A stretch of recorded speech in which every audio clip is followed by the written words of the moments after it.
इस एपिसोड की शुरुआत में हम देखते हैं कि जियान हमारी मेन कैरेक्टर के पास आके उसे पूछता है, सीनियर ब्रदर आखिर वो सौडोरा किसकी थी। लेकिन हमारी मेन कैरेक्टर उसकी बातों को इग्नोर करते हुए उसे बोलता है, तुम जिनयून और फैंग को लेके यहाँ से निकलो और इस एल्डर को मैं संभालती हूँ। जो सुनकर जियान काफ़ी परेशान होकर बोलता है, क्या सीनियर ब्रदर आप। और जियान की बातें पूरी होने से पहले हमारे मेन कैरेक्टर बीच में बोलता है, जियान तुम लोग जितनी जल्दी हो सके उतनी जल्दी गांव में वापस जाओ और गांव के लोगों की रक्षा के लिए सोल लॉकिंग और हेवन बाइंडिंग परमिशन को सेटअप कर देना। जो सुनकर जियान कहता है, ठीक है मैं परमिशन का सेटअप कर दूंगा, लेकिन वो एल्डर कहाँ पर है सीनियर ब्रदर जिसने कि उस दूसरे ब्लड पॉपिट को मारा था। जल्दी से उसे इधर बुलाइए क्योंकि एक एल्डर के साथ एक एल्डर इफेक्ट कर सकती है। लेकिन तब भी जिन्यून पीछे से कहता है, वो एल्डर अपने आप को ऑलरेडी सेक्रीफाइस कर चुका है और अब उसकी ताकत स्पिरिचुअल पैलेस रिलम के इस लेवल पर या उससे ज़्यादा भी हो सकती है। अगर हम तीनों अपने ताकत को कंबाइन भी करूँगा ना, फिर भी हम उससे जीत नहीं सकते। और तब भी फैंग भी बोलता है, जिन्यून ने सही बोला, तो इसलिए सीनियर ब्रदर आपको रेकलेसली एक्ट नहीं करना चाहिए। जो सुनकर हमारा मेन कैरेक्टर उन लोगों की तरफ देख के बोलता है, तुम लोग चिंता मत करो और मैं अपने आप को संभाल सकती हूँ। फिर हमें उस एल्डर को दिखाया जाता है जो कि किसी तरह अपने भाले को पकड़ के अपने आप को संभालता है और उसी के साथ वो एल्डर अपने मन में बोलता है, आखिर वो सॉर्ड एनर्जी किसकी थी और वो सॉर्ड एनर्जी से जो ताकत निकल रही थी वो तो स्पिरिचुअल पैलेस रिलम लेवल की थी। फिर वो एल्डर हमारे मेन कैरेक्टर की तरफ देख के उससे बोलता है, लगता है तुम्हारी पास कोई सीक्रेट ट्रेजर होगी जिसकी मदद से तुम इस सौडोरा को रिलीज कर पाए। जो सुनकर हमारा मेन कैरेक्टर कहता है, तुम्हें ऐसा लगता है तुम्हें हराने के लिए मुझे कोई सीक्रेट ट्रेजर की ज़रूरत पड़ेगी। फिर हमें जियान, जिन्यून और फैंग को दिखाया जाता है जो कि गांव की तरफ जाने के लिए वहां से निकल चुकी है। और जाते हुए जिन्यून जियान से कहता है, क्या सच में हम लोग सीनियर ब्रदर को यहाँ पर अकेले छोड़ के जाएंगे? क्या तुम ये तो नहीं सोच रही हो तुम्हारे सीनियर ब्रदर उस एल्डर को हरा देगी? अगर तुम ऐसा सोचती हो तो तुम गलत हो, क्योंकि सीनियर ब्रदर अभी सिर्फ स्पिरिचुअल पैलेस रिलम की 6th लेवल पर है। सीनियर ब्रदर तो उस एल्डर की एक थप्पड़ तक भी बर्दाश्त नहीं कर पाएंगे। जो सुनकर जिन्यून कहता है, हाँ मुझे पता है सीनियर ब्रदर के कल्टीवेशन के बारे में, लेकिन फिर भी मैं उनके ऊपर पूरा भरोसा करती हूँ। फिर उसे हमारे मेन कैरेक्टर के साथ बिताए हुए पल याद आने लगती है। उसे सोचते हुए जियान अपने मन में बोलता है, गांव के अंदर आने के बाद सीनियर ब्रदर की जो भी डिसीजन थी वो हर एक डिसीजन सही निकली। आशा करता हूँ सीनियर ब्रदर की इस डिसीजन भी सही निकले। फिर हमें हमारे मेन कैरेक्टर को दिखाया जाता है जो कि मुस्कुराते हुए एक बेडस लुक के साथ उस एल्डर के सामने आके खड़ा हो जाता है। जो देखकर वो एल्डर काफ़ी हैरान हो जाता है और कहता है, आखिर ये क्या कर रही है? फिर हमें सीन चेंज करके जियान, जिन्यून और फैंग को दिखाया जाता है जो कि फाइनली गांव के अंदर पहुंच चुकी थी। और गांव में आने के साथ ही साथ जियान अपने अंदर से एक ट्रेजर को बाहर निकलता है और उसकी मदद से सोल लॉकिंग और हेवन बाइंडिंग परमिशन को सेटअप करने लगती है। जैसे ही वो परमिशन सेटअप होती है, हम देखते हैं कि वो ट्रेजर जियान के हाथ से निकल के सीधे आसमान पर चला जाता है और गांव के चारों ओर एक प्रोटेक्टिव बैरियर बना देता है। फिर हमें सीन चेंज करके हमारा मेन कैरेक्टर को दिखाया जाता है जिससे कि महसूस होता है गांव की चारों ओर एक प्रोटेक्टिव बैरियर बन चुकी है। और तब भी हमारे मेन कैरेक्टर हंसते हुए उस एल्डर को बोलता है, क्या अब हम लोग अपने लड़ाई को शुरू कर सकते हैं? जो सुनने की बात वो एल्डर पहले तो काफ़ी गुस्सा हो जाता है, फिर वो हंसते हुए कहता है, तुम्हें पता है आखिर तुम किसके सामने क्या बोल रहे हो?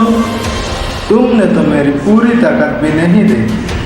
जो सुनने की बात हमारी मेन कैरेक्टर उसे जवाब देता है, क्या तुम्हें तुम्हारी ताकत पर इतना घमंड है?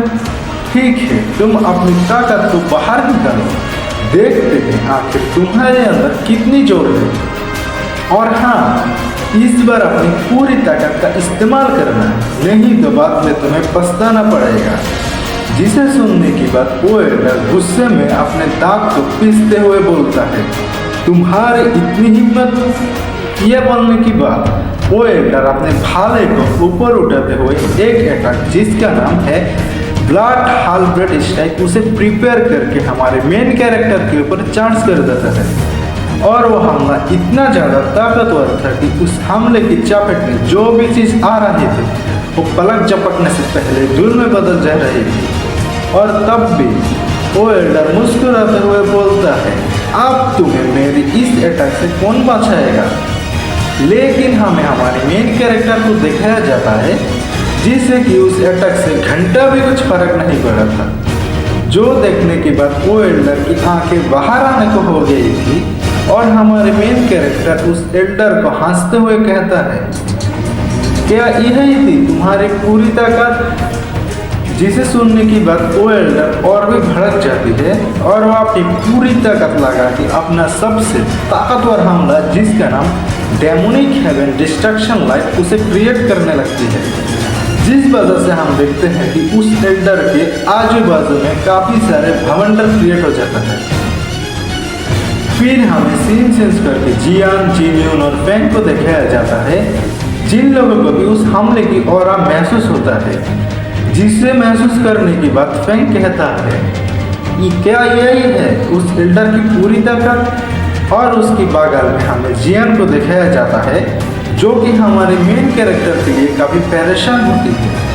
फिर हमें फाइट का सीन दिखाया जाता है जिधर हमारा मेन कैरेक्टर उस एल्डर से कहता है, अगर तुम किसी टेक्निक को मास्टर करे बिना उसे यूज़ करोगे तो तुम उस टेक्निक का फुल पावर को कभी भी रिलीज नहीं कर पाओगे, चाहे वो टेक्निक कितना भी ज़्यादा ताकतवर क्यों ना हो।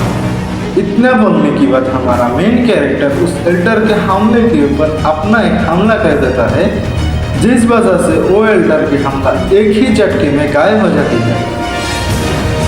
जो देखने की बात वो एल्डर काफ़ी हैरान हो जाता है और कहता है, ये इम्पॉसिबल है, लगता है मैं कोई सपना देख रही हूँ। और तब भी हमारा मेन कैरेक्टर उस एल्डर के सामने आ जाता है और उसे बोलता है, क्या तुम ये सोच रही हो मेरे जैसा एक स्पिरिचुअल पैलेस रीलम की 6th लेवल का कल्टीवेटर आखिर तुम्हारा क्या ही कर पाएगी? लेकिन मैं तुम्हें एक राज की बात बताऊँ, मैंने मेरा जो कल्टीवेशन है उसे सील करके रखा है। तब भी वो elder demon cross slash technique का इस्तेमाल करते हुए हमारे मेन कैरेक्टर के ऊपर एक स्लैश मारता है, लेकिन उस स्लैश को भी हमारा मेन कैरेक्टर बहुत आसानी से रोक लेता है और उसे कहता है, मैं कभी भी पब्लिक में ट्रेनिंग नहीं करता, इस डर से कि मुझे गलती से इपिफानी पॉइंट ना मिल जाए और मुझे हेवेनली ट्रिबुलेशन को झेलना ना पड़े। और मैं सेट का ट्रू डिसेबल होने के बाद भी अपना ताकत को कभी भी शो नहीं करता, क्योंकि जितनी ज़्यादा आपके पास ताकत होगी उतनी ज़्यादा आप पर मुसीबत आएगी। और मुझे आराम से ज़िंदगी बिताने के लिए मुझे अपनी ताकत को छुपाना होगा।